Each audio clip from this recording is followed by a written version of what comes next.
Hello, আসসালামু আলাইকুম। Welcome to Sharif commerce academy. আজকে অনলাইনে ক্লাস হচ্ছে বিবিএ সেকেন্ড ইয়ার অ্যাকাউন্টিং এবং বিবিএ থার্ড ইয়ার ম্যানেজমেন্ট ডিপার্টমেন্টে বিজনেস স্ট্যাটিস্টিক্স এই সাবজেক্টে অ্যাকাউন্টিংয়ের চ্যাপ্টার নাম্বার 10 এবং ম্যানেজমেন্টের চ্যাপ্টার নাম্বার 6। চ্যাপ্টার নাম হচ্ছে টেস্ট অফ হাইপোথিসিস, কল্পনা যাচাই। তো টেস্ট অফ হাইপোথিসিস এই চ্যাপ্টার ক্ষেত্রে জাতীয় বিশ্ববিদ্যালয় যে সিলেবাস দিছে এই সিলেবাসগুলোকে আমরা পুরা চ্যাপ্টারকে আমরা একটা ফরম্যাটে ভাগ করছি। মেন কথা এই চ্যাপ্টারের মেন উদ্দেশ্য হচ্ছে আমাদের কমেন্ট করতে হবে। কি কমেন্ট করব সেটা আমাদের প্রশ্নের উপর ডিপেন্ড করবে।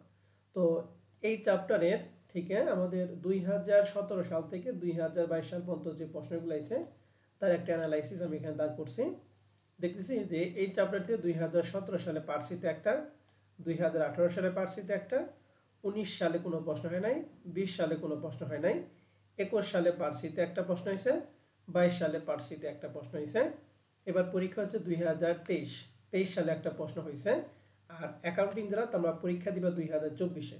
আশা করি 2024 সালে এখান থেকে একটা প্রশ্ন আসবে। কথায় ক্লিয়ার?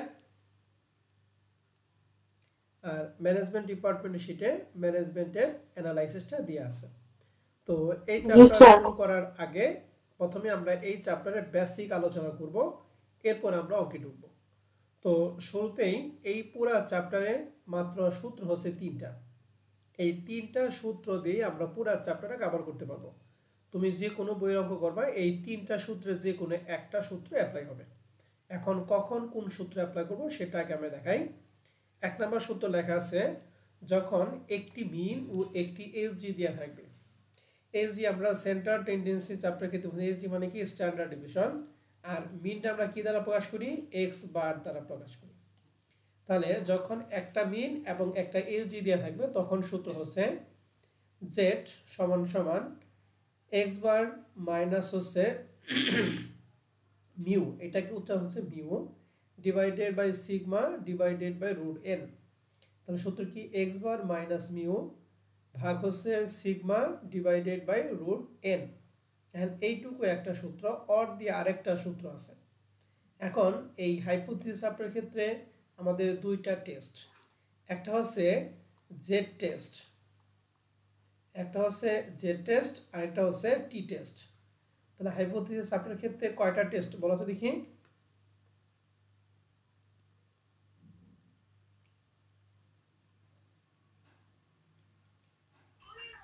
দুইটা। দুইটা। বলেন কি কি? জেড টেস্ট আর টি টেস্ট।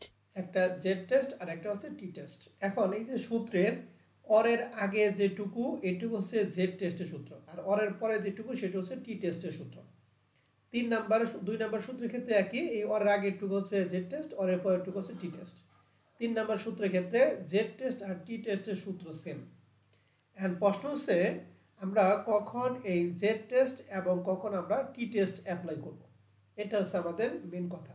মনে রাখতে হবে যখন প্রশ্নে এন এর মান 30 বা তার বড় হবে, 30 বা তার বড়, তখন আমরা জেড টেস্ট অ্যাপ্লাই করব। আর এন এর মান যদি 30 এর ছোট হয় তাহলে সেই ক্ষেত্রে আমরা টি টেস্ট অ্যাপ্লাই করব। কথা কি বুঝতে পারছি সবাই রে? তাহলে এন এর মান যদি 30 বা তার বড় হয় কি টেস্ট?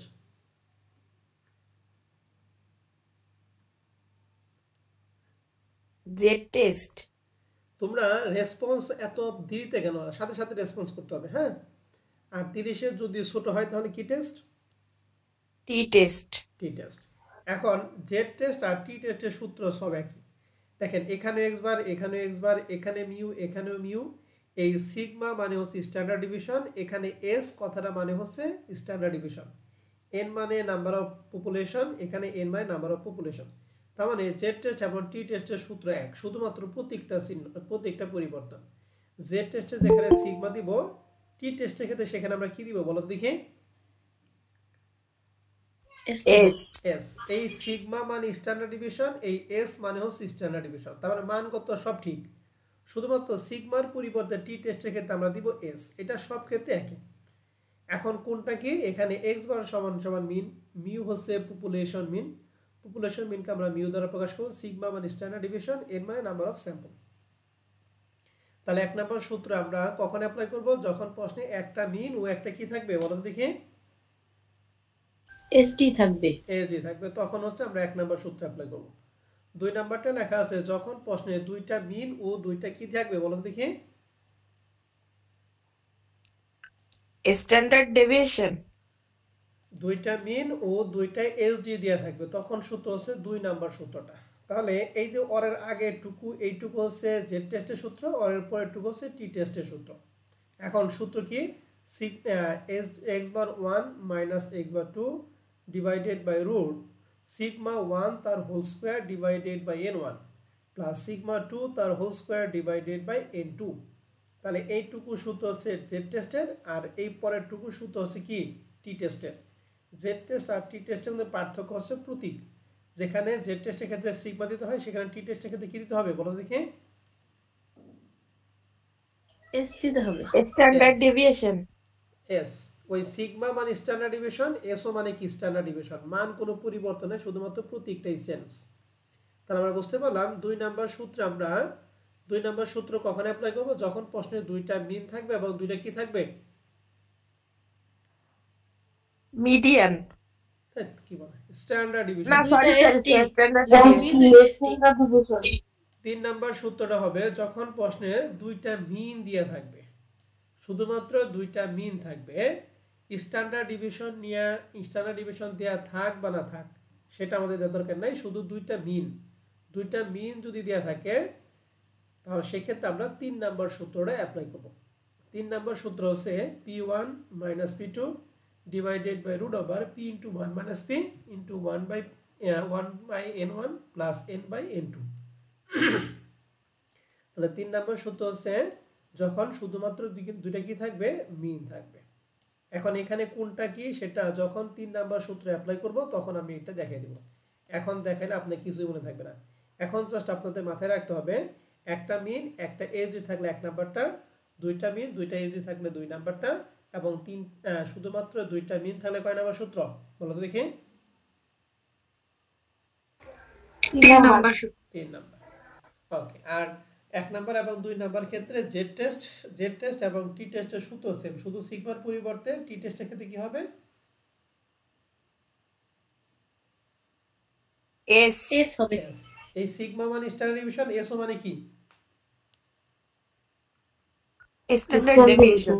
ওকে। এবার জেড টেস্ট আমরা কখন লিখব? এন এর মান কত বলো দেখি? এন এর মান 30 এর উপরে অথবা 30 থাকলে। এর উপর। 30 থেকে 30 এর উপরে, 30 বা তার উপরে থাকলে জেড টেস্ট, আর 30 এর নিচে থাকলে কি? টি টেস্ট। টি টেস্ট। ঠিক আছে। তাহলে আমি যখন প্রশ্ন করব তখন আমাকে বলতে হবে স্যার 1 নাম্বার অথবা 2 নাম্বার অথবা 3 নাম্বার সূত্র যে কোনো একটা অ্যাপ্লাই করব। কোনটা অ্যাপ্লাই করব সেটা আপনাদের বলতে হবে। তো আজকে আমরা কাজ হচ্ছে এখানে যে 3টা সূত্র, আমরা 3টা সূত্র একদিনই শিখব না, আমরা 3টা সূত্র 3 দিনে শিখব অথবা 2 দিনে শিখব। আজকে আমরা এখানে যে কোনো একটা শিখব। তো আমরা প্রশ্নটা খেয়াল করি, আমরা একটা অঙ্কে চলে যাই।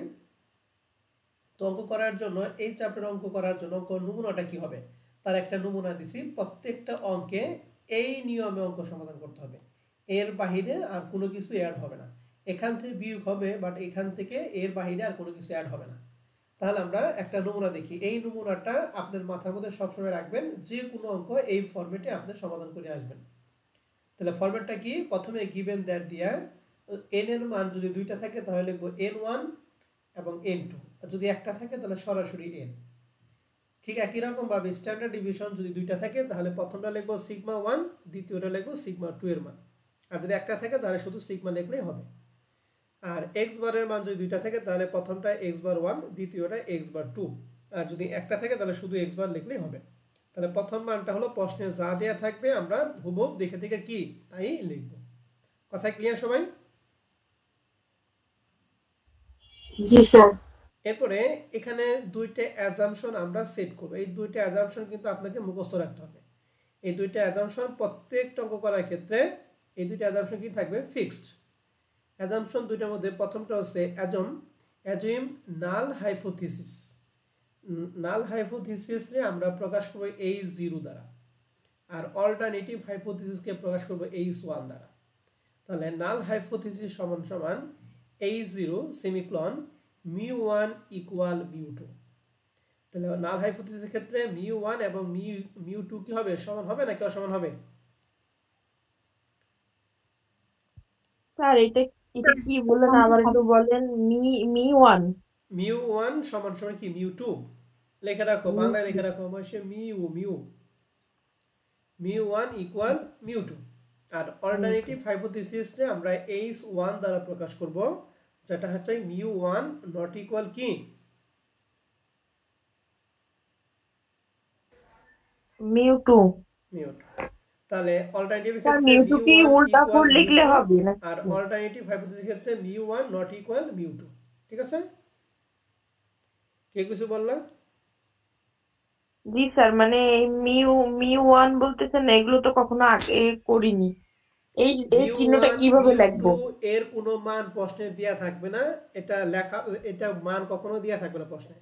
এই দুইটা অ্যাজাম্পশন যা আছে আমরা ঠিক তাই লিখবো, এখানে কোনো কিছু পরিবর্তন আমাদের করার কোনো দরকার নাই। আমরা a আমি বলতে প্লাস চাচ্ছি স্যার b এটা লিখবো কিভাবে, এটা একটু লিখে দেখান। এতে লিখছি। এই μ1 μ1টা কিভাবে লিখবা? আচ্ছা, এই যে ইউ দিয়া তারপর এই যে এখানে একটা দাগ দিবা, হ্যাঁ ঠিক আছে। জি স্যার। অথবা এরকম দাগ দিয়ে এই যে এখান থেকে উঠাইবা, ঠিক আছে, এরকম দাগ দিয়ে এই যে এখান থেকে উঠাইবা মিউ। ঠিক আছে স্যার। মিউ তো সায়েন্সের যদি স্টুডেন্ট হতো তাহলে যে মিউ ডেল্টা এগুলা সব জানতো। আমরা যেহেতু ম্যাক্সিমাম ব্যাকগ্রাউন্ড কমার্স, এর জন্য আমরা হয়তো বা এই চিহ্ন এর আগে আমরা অ্যাপ্লাই করি নাই, এখন আমরা অ্যাপ্লাই করব। তাহলে মিউটা আমরা কি লিখতে পারবো? এই যে ইউ দিয়ে আপনি এরকম দিতে পারবেন অথবা এরকম দিয়ে আপনি এই যে এইভাবে দিতে পারেন, হ্যাঁ, যে কোনো একটা দিলেই হবে। এখন প্রশ্ন হচ্ছে এই দুইটা অ্যাজাম্পশন আমাদের প্রশ্নে যা থাকবে, যে কোনো প্রশ্নে হোক, এই দুইটা অ্যাজাম্পশন কিন্তু কোনো পরিবর্তন হবে না, কারণ যদি অ্যাজাম্পশন শর্ত কখনো কোনো অঙ্কের জন্য কোনো পরিবর্তন হবে না। তাহলে আমরা আবার শর্তটা পড়বো, নাল হাইপোথিসিস সমান সমান h0 সেমিকোলন μ1 ইকুয়াল μ2 আর অল্টারনেটিভ হাইপোথিসিস আমরা প্রকাশ করি h1 দ্বারা, যার হচ্ছে μ1 নট ইকুয়াল হচ্ছে μ2। এখন এই দুইটা কন্ডিশন প্রত্যেকটা অঙ্ক করার ক্ষেত্রে ফিক্সড। এখন আমাদের দেখতে হবে n এর মান কি 30 এর ছোট না বড়। যদি 30 এর বড় থাকে তাহলে লিখবো as both n1 and n2 are greater than 30, আর যদি 30 এর ছোট থাকে তাহলে লিখবো গ্রেটার দ্যান এর পরিবর্তে লিখবো লোয়ার দ্যান। ঠিক আছে, ঠিক আছে স্যার। এরপর লিখবো সো ইউজিং।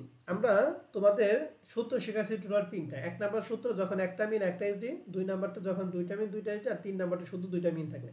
আমরা এখানে যে সূত্রটা লিখছি এটা বলতো কত নাম্বার সূত্র এখানে লেখা হয়েছে? 2 নাম্বার।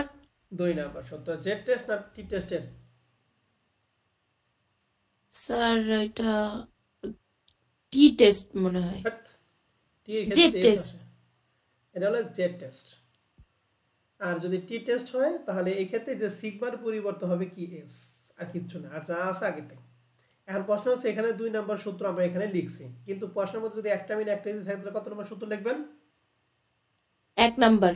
আর শুধুমাত্র দুইটা মিন থাকলে 3 নাম্বার। 3 নাম্বার। তাহলে এইটুকু কিন্তু পরিবর্তন, হ্যাঁ, এইটুকু পরিবর্তন হবে প্রশ্নের মানের উপরে।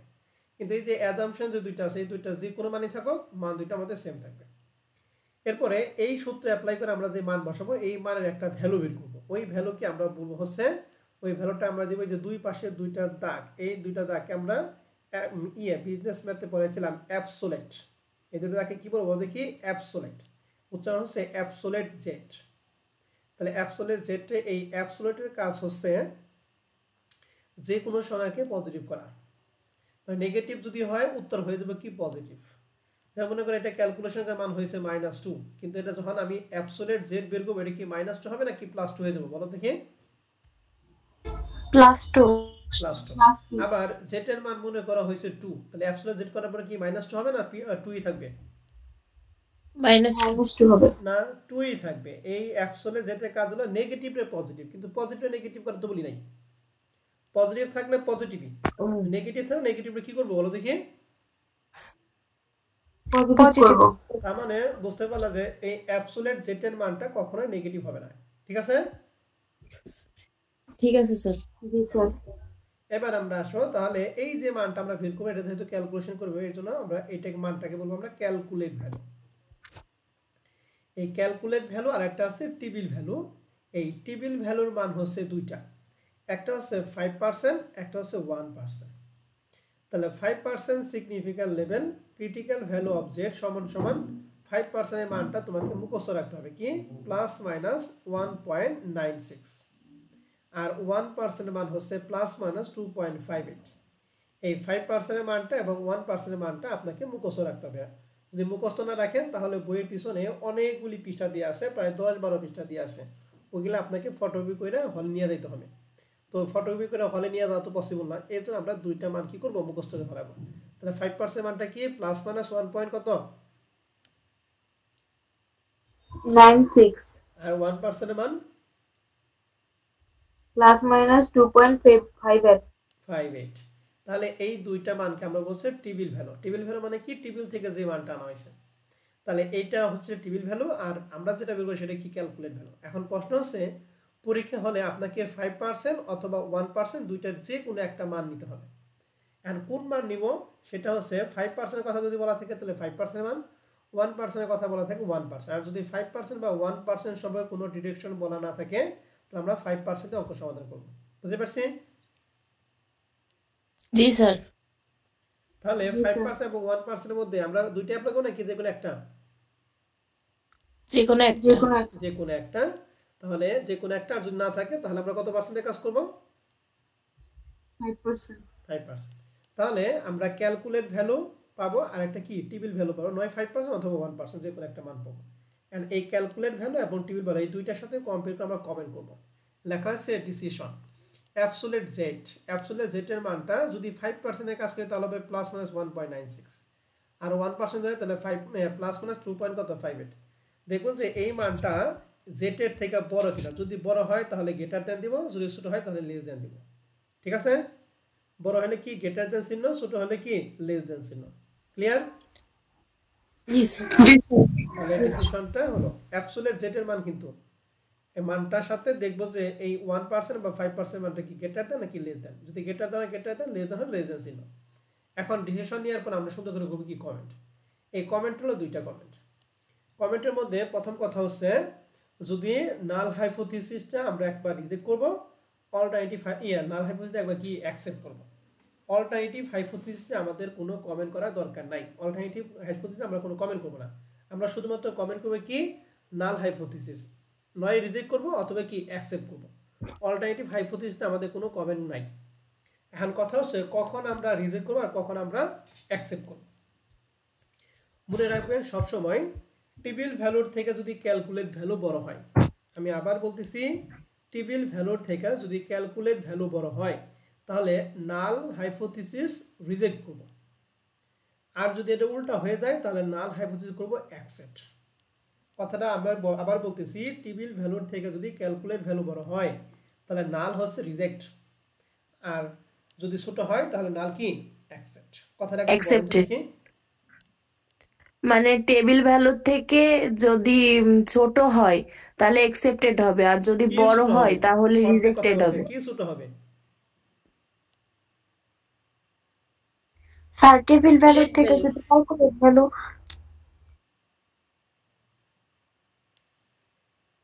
আটকে যায়, বলো। স্যার টেবিল ভ্যালু থেকে যদি ক্যালকুলেট ভ্যালু ছোট হয় তাহলে রিজেক্টেড, আর যদি টেবিল ভ্যালু থেকে ক্যালকুলেট ভ্যালু বড় হয় তাহলে অ্যাকসেপ্টেড। তাই এখানে তাইলে আমি তাই বলছি, এনসিনোটা কি তাই আছে? দেখে দেখে তোমরা ভুল করো। টেবিল ভ্যালুর থেকে আমি বলছি টেবিল ভ্যালু থেকে যদি ক্যালকুলেট ভ্যালু বড় হয় তাহলে নাল হাইপোথিসিস কি রিজেক্ট, আর যদি ছোট হয় তাহলে কি অ্যাকসেপ্ট। চিহ্নটা তোমরা বোঝো না কোনটা গ্রেটার দেন কোনটা লয়ার দেন। তাহলে বলো তো দেখি টেবিল ভ্যালু থেকে ক্যালকুলেট ভ্যালু কি বড় হলে কি রিজেক্টেড, আর ছোট হলে কি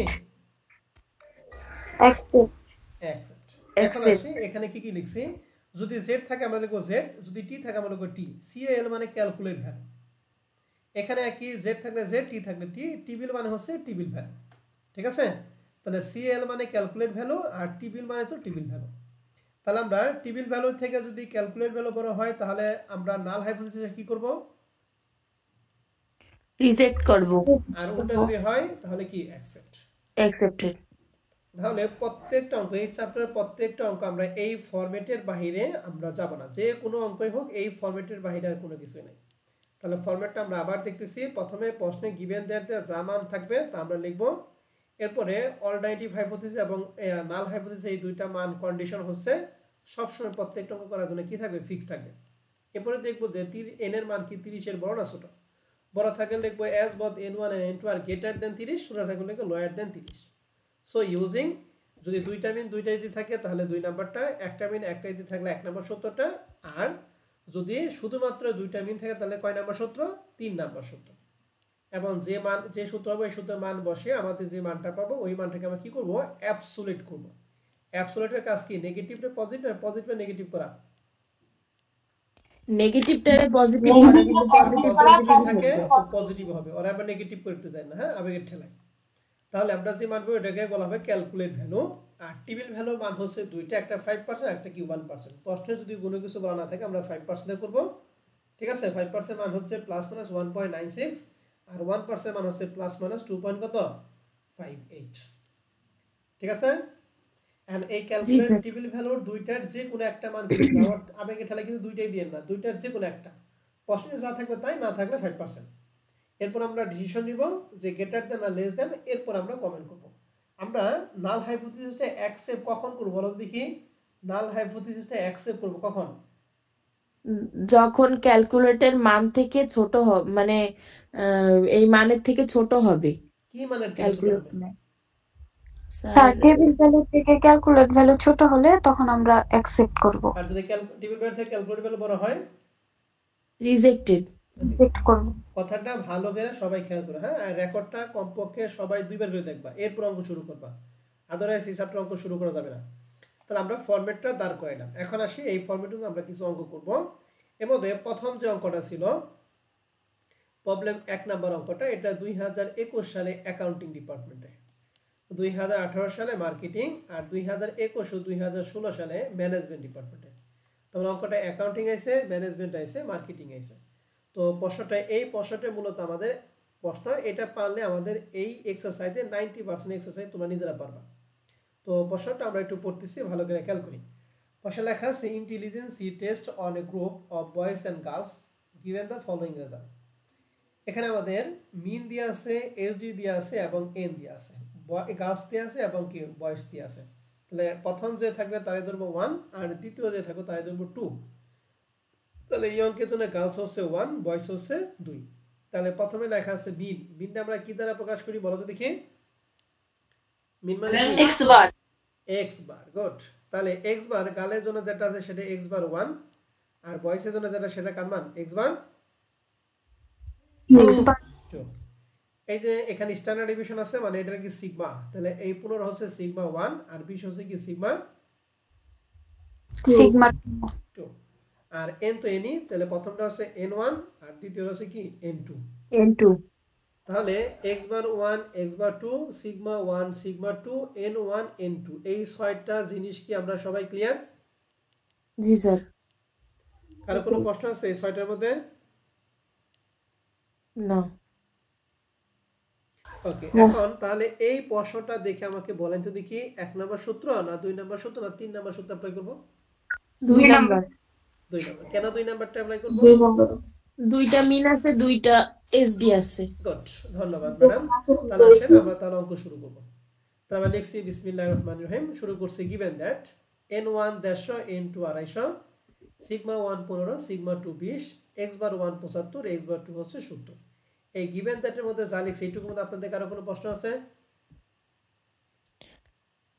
না স্যার। এরপর আমরা দুইটা অ্যাজাম্পশন লিখি, দুইটা অ্যাজাম্পশন প্রত্যেক অঙ্ক রেখে দেখি থাকবে অধিক fixed. Assume null hypothesis H0 semicolon mu1 equal mu2 আর alternative hypothesis H1 semicolon mu1 not equal mu2। এই দুইটা কন্ডিশন সব অঙ্ক রেখে দেখি থাকবে ফিক্সড থাকবে। এখন আমরা দেখব যে n এর মান কি 30 এর বড় না ছোট? একটা আছে 150 একটা 250, তাহলে দুইটাই 30 এর বড় না ছোট বলো দেখি। বড়। এজন্য লেখা আছে as both n1 and n2 are greater than কত 30। n1 এবং n2 এর মানটা 30 এর বড়। যেহেতু 30 এর বড় আমরা কি z টেস্ট অ্যাপ্লাই করব নাকি t টেস্ট অ্যাপ্লাই করব বলো দেখি। z test. So using z মানে হচ্ছে z টেস্ট। আর আপনারা বললেন যে 2 নম্বর সূত্র আমরা এই জন্য 2 নম্বর সূত্র লিখছি x bar 1 minus x bar 2 ভাগ রুট ওভার সিগমা 1 তার whole square divided by n1 sigma 2 তার whole square divided by n2। এখন মান বসাবো, তাহলে সিগমা x বার 1 এর মান ছিল 75, x বার 2 এর মান ছিল 70, তাহলে 75 থেকে 70 বাদ দিছি। রুট ওভার সিগমা 1 এর মান ছিল হচ্ছে যেখানে 15, n এর মান ছিল 150, তাহলে 15 টা আমরা স্কয়ার করছি ডিভাইডেড বাই 150, আর সিগমা 2 এর মান ছিল 20, 20 এর স্কয়ার করছি ডিভাইডেড বাই n2 এর মান ছিল 250। তাহলে এই মানটা যে বসাইছি এই মানের মধ্যে আপনাদের কারো কোনো প্রশ্ন আছে কিনা বলেন? জি না স্যার। সবাই কি বুঝতে পারছেন মানটা? জি স্যার। যার যার ক্যালকুলেটর হাতে নেন, আমি বলতেছি। হ্যাঁ, 75 থেকে 70 বাদে থাকে 5, তাহলে উপরে কোনো ঝামেলা নাই, নিচে একটু ঝামেলা করতে হবে। নিচে ক্যালকুলেশন কিভাবে? প্রথমে 15 আমরা স্কয়ার করব, যা হবে তারে 150 দ্বারা ভাগ করব। আমি আবার বলতেছি 15 স্কয়ার করে 150 দ্বারা ভাগ করব, হবে 1.5। 20 এর স্কয়ার করব, তার 250 দ্বারা ভাগ করব, হবে 1.6। বুঝতে পারছি? জি স্যার। ওকে, এখন আমাদের কাজ হলো 1.5 প্লাস 1.6 দুইটা যোগ করে এটা রুটের মান বের করব। রুট অ্যানসার সমান রুটের মান হবে যা হবে 5 এর সাথে এই মানটা আমরা কি করব? ভাগ করব। ভাগ করে মান হয় প্লাসের 2.84। তাহলে 2.84 পর্যন্ত আমরা সবাই ক্লিয়ার কিনা? জি স্যার। তাহলে আমরা যে মানটা পাই কি টেবিল ভ্যালু না ক্যালকুলেট ভ্যালু বলো তো দেখি? Calculate value. ক্যালকুলেট ভ্যালু 2.84 প্লাসের, এটা যদি অ্যাবসলিউট করে কি প্লাস হবে না মাইনাস হয়ে যাবে? প্লাসই থাকবে। তাহলে লিখছি অ্যাবসলিউট z সমান সমান 2.84। এই লাইনটা যদি না লেখো তাহলে কিন্তু তোমার অঙ্ক ভুল। এখন যে এটার পরে আমরা কি 5% অথবা 1%, আমাদের প্রশ্নে 5% বা 1% সঙ্গে কোনো তথ্য বলা নাই, তো আমরা কত পার্সেন্টে কাজ করব? 5%। তাহলে 5% এ লিখছি at 5% significant level critical value of z সমান প্লাস মাইনাস 1.96। যেহেতু 5% আছে তাহলে 1% আর আসবে না। এখন এইটা হচ্ছে টেবিল ভ্যালু 1.96 আর এই 2.84 হচ্ছে ক্যালকুলেট ভ্যালু। বলো তো দেখি টেবিল ভ্যালু বড় না ক্যালকুলেট ভ্যালু বড়? Calculate value. লিখছি ডিসিশন অ্যাবসলিউট z সমান সমান 2.84 গ্রেটার দ্যান, এখানে দিবেন প্লাস মাইনাস 1.96, যেহেতু এর পরে এজন্য গ্রেটার দ্যান, যদি ছোট হয় তাহলে কি লেস দ্যান চিহ্ন দিতাম। তাহলে এখন যেহেতু z এর মানটা আমাদের বড় আর ক্রিটিক্যাল ভ্যালু মানটা হচ্ছে ছোট, তার মানে এই টেবিল ভ্যালু থেকে যদি ক্যালকুলেট ভ্যালু বড় হয় তাহলে সেক্ষেত্রে কি করতে হয়? রিজেক্ট। আমরা লিখছি কমেন্ট ZCAL মানে z এর ক্যালকুলেট ভ্যালু যেটা বের করছি 2.84 গ্রেটার দ্যান z টেবিল মানে z এর টেবিল ভ্যালু যে মানটা আমরা জানি প্লাস মাইনাস 1.96, এটাতে বড় এজন্য গ্রেটার দ্যান চিহ্ন দিছি। So null hypothesis should be rejected. এইটুকু হচ্ছে আমাদের প্রশ্নের অ্যানসার। এখন প্রশ্নটা ভালো করে আগে মাথায় ঢোকান, দেখেন কারো কোনো প্রশ্ন আছে কিনা। প্রশ্ন থাকে আমি অ্যানসার দিব। হ্যাঁ, এই একটা অঙ্ক পারা মানে আপনি এই চ্যাপ্টারে 80% অঙ্ক পেরে গেছেন, এটা মনে রাখতে হবে। দেখেন আগে ভালো করে বুঝেন।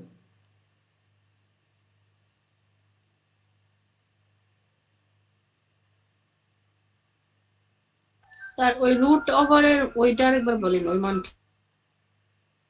ওই রুট ওভার মানটা পুরোটা স্কয়ার করে তার 150 দ্বারা ভাগ করো।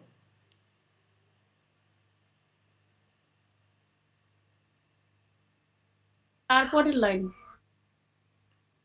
হ্যাঁ, তাহলে 1 লেখো, ক্যালকুলেটর লেখো 1.5 প্লাস 1.6 দিয়া সমান দাও, এরপর দিবা রুট অ্যানসার সমান, তার মান হবে, তারপর দিবা 5 ভাগ অ্যানসার সমান, মান হবে 2.84।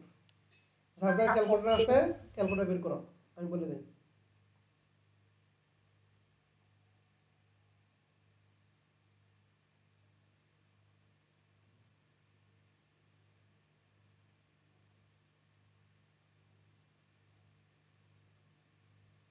ঠিক আছে, বুঝতে পারছি। ওকে, আরো কোনো প্রশ্ন আছে স্যার এবং ম্যাডামদের? জি না স্যার। না স্যার।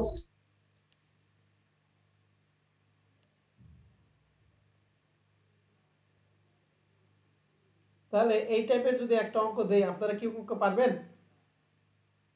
হ্যাঁ স্যার পারবো। একটা এই টাইপের অনেকগুলি অঙ্ক আছে। হ্যাঁ, আমি আপনাদের একটা দেই, দেখেন আপনারা কে কিরকম বুঝেন। হ্যাঁ, আমি আবার বলতেছি, আমরা কিন্তু অল্টারনেটিভ হাইপোথিসিস নিয়ে কোনো কমেন্ট করব, আমরা কমেন্ট করব শুধুমাত্র কি নিয়ে বলো দেখি, নাল হাইপোথিসিস। এটা বলে রাখেন, নাল হাইপোথিসিস নয় রিজেক্ট হবে অথবা কি অ্যাকসেপ্ট হবে, আর কখন রিজেক্ট কখন অ্যাকসেপ্ট এটা আমরা আশা করি আপনারা সবাই ভালো জানেন। এবার আসেন এক্সারসাইজ 1 নাম্বার। এক্সারসাইজ 1 নাম্বার প্রশ্নটা সবাই কি স্ক্রিন দেখতেছো? এক্সারসাইজ 1 এর জি স্যার। ওকে, তাহলে এক্সারসাইজ 1 এ বলা আছে কি, random sample draw from the two places given the following data relating to the heights of adult male। তো এখানে বক্সের মধ্যে প্রথম আছে বরিশাল, দ্বিতীয় আছে কি খুলনা। তাহলে বরিশালে 1 ধরবো, খুলনারে কি ধরবো 2 ধরবো। তাহলে number of adult male in sample, sample যেটা সেটা হলো n এর মান। তাহলে n1 আর n2 কত কত বলেন তো দেখি। n1 1200 n2 1500 n1 1200 n2 1500। ওকে, এবার এভারেজ, এভারেজ কথা মানে হচ্ছে মিন। তাহলে মিন মানে কি, মিন আমরা কি দ্বারা প্রকাশ করি, x বার। তাহলে x বার 1 কত, 68.5 আর x বার 2 68.58। এরপর লেখা আছে স্ট্যান্ডার্ড ডিভিশন।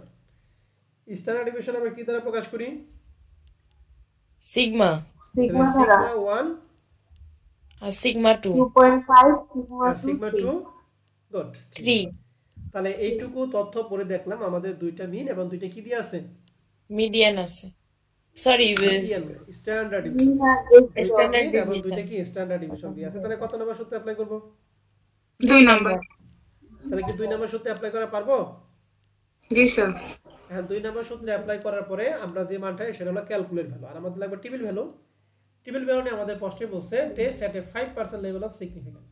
তাহলে 5% এর কথা বলা আছে, তাহলে এই ক্ষেত্রে কি 1% অ্যাপ্লাই করার কোনো রাইট আছে না?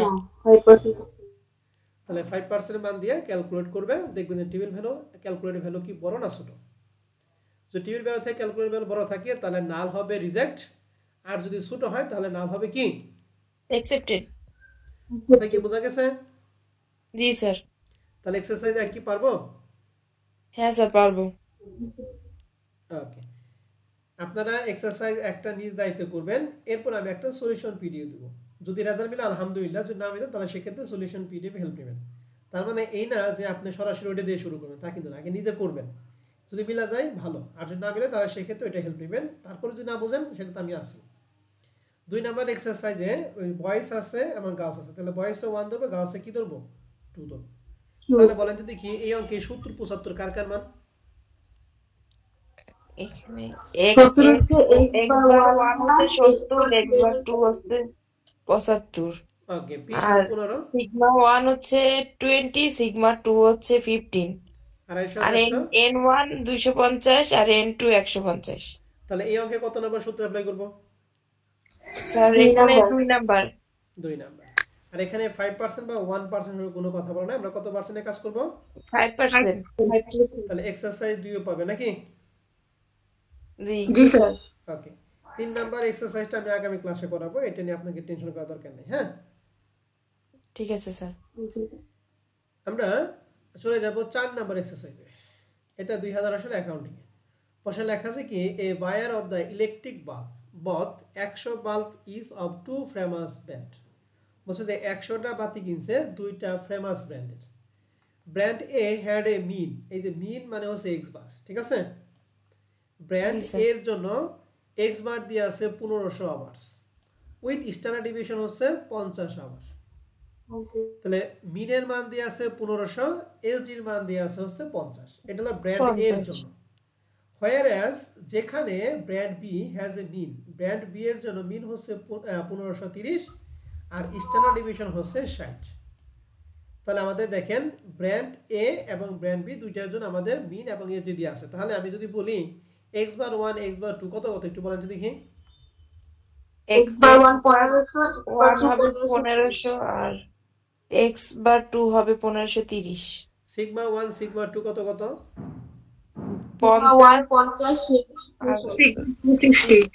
60। এখন এখানে আমাদের 5% সিগনিফিকেন্ট লেভেল নিয়ে কাজ করতে বলছে নাকি? জি স্যার। দেখেন সিগমা পাইলাম, এসডিও পেলাম, এখন হচ্ছে এন। এখন দেখেন আমাদের এন সময় প্রশ্ন বলছে 100টা bulb is of two famous brand, মানে দুইটা ব্র্যান্ডেরই 100টা করে বাল্ব নিছে। তাহলে 100টা করে বাল্ব যেমন কি ব্র্যান্ড এ এর জন্য 100, ব্র্যান্ড বি এর জন্য কত? 100 100। তার মানে N1 100, N2 কত? 100। তাহলে এই ক্ষেত্রে আমরা কত নাম্বার সূত্র অ্যাপ্লাই করব এই 4 নাম্বারের জন্য? 2 নাম্বার। জেড টেস্ট না টি টেস্ট? এখানে জেড টেস্ট না টি টেস্ট? বলেন জেড টেস্ট না টি টেস্ট? Sir Z test. কেন জেড টেস্ট? 30 এর উপরে আছে, 30 এর উপরে কারণ আছে। 100 হচ্ছে 30 এর উপরে। গুড। তাহলে আশা করি 4 নাম্বার পারা যাবে নাকি? জি স্যার। ওকে, আসেন আমরা একটু আরেকটাই চলে যাই। 5 নাম্বারটিকে আগামী ক্লাসে দেখাবো। 6 নাম্বারটা নাম্বার অফ ওয়ার্কার, মানে কার মান বলেন তো দেখি? এন এর মান। এন মান বলেন N1 N2 কত কত? N1 17, N2 10। Okay, mean of production car মান?